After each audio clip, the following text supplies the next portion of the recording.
Hello friends, TNPSC எக்ஸாமுக்கு prepare பண்ணிகிட்ருக்க உங்கள் எல்லாருக்கும் என்னோடய வாழ்த்துக்கள். எல்லோரும் எப்படி படிக்கிறீங்கன்னு எனக்கு தெரியலை. ஸோ என்னோடய வே என்னென்னா, படிக்கிறத நீட்டாக படிக்கணும், தெளிவாக படிக்கணும். நமக்கு நிறைய டைம் இருக்குது. இப்போவே ஸ்டார்ட் பண்ணால் தரவாக நம்ம படித்து முடிச்சிடலாம். ஒவ்வொரு நாளும் கொஞ்சம் கொஞ்சம் சிலபஸ் வச்சு தான் நான் வந்து படிக்க போகிறேன். ஏன்னா என்னோடய பிஸி ஷெட்யூலில் வந்து கொஞ்சம் போர்ஷன்ஸ் தான் என்னால் ஒரு நாள் வந்து கவர் பண்ண முடியும். ஸோ அதுக்காக தான் நான் வந்து ஒரு பிளான் வச்சுருக்கேன்.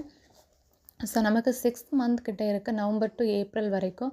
ஸோ இன்னையிலேருந்தே நான் ஸ்டார்ட் பண்ண போகிறேன். தமிழ் வந்து எப்படி படிக்க போகிறேன்னா, யூனிட் 7 வரைக்கும் நமக்கு இருக்குது தமிழில் பார்த்தோன்னா.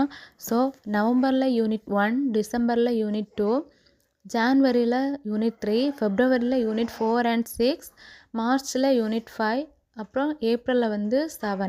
ஸோ என்றைக்கும் எவ்வளோ போர்ஷன் படிக்க முடியுதோ அவ்வளோ போர்ஷன் கம்ப்ளீட் பண்ணிவிட்டு, பேலன்ஸ் அந்த மந்தில் எவ்வளோ நாள் இருக்கோ அந்த நாள் ஃபுல்லாகவே ரிவிஷன் தான் நான் பார்க்க போகிறேன்.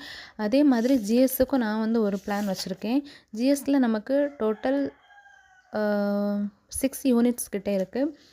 ஸோ மேக்ஸும் வருது. ஸோ அதை வந்து நான் எப்படி படிக்க போகிறேன்னா, யூனிட் 2, 3, 4, 5, 6 அப்புறம் மேக்ஸ் இவ்வளோ தான் நான் படிக்க போகிறேன். யூனிட் 1 and 2 வந்து நான் படிக்கலை. அதுக்கப்புறமா எனக்கு டைம் இருந்ததுன்னா நான் படிப்பேன். ஸோ நவம்பரில் யூனிட் 4, டிசம்பரில் யூனிட் 6, ஜான்வரியில் யூனிட் 5, ஃபெப்ரவரியில் யூனிட் 3, மார்ச்சில் யூனிட் 2, ஏப்ரலில் மேக்ஸ் ஃபுல்லாக நான் படிக்க போகிறேன். ஸோ இந்த ப்ரொசீஜர், இந்த